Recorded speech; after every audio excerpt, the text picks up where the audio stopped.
अर्जुन हा सज्जन माणूस आहे, रुजुत्वात अर्जुन अत्यंत सरळ आहे, म्हणूनच त्याचं नाव काय आहे, अर्जुन आहे.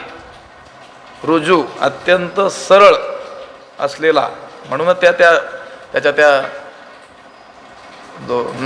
जे नाव आहे त्याची व्युत्पत्तीच आपल्याला सांगते की तो सरळ आहे, म्हणून त्याचं नाव काय आहे, अर्जुन आहे.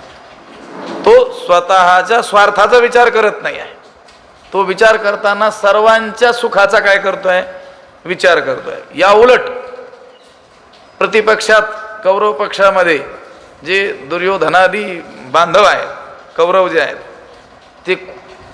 ते प्रत्येक जण आपल्या स्वतःच्या सुखाचा काय करते, विचार करत आहे. अर्जुन मात्र सगळ्यांच्या सुखाचा एकत्रितपणे काय करतोय, विचार करतो. जसा एखादा कुटुंब प्रमुख असतो, तो काही केवळ स्वतःचा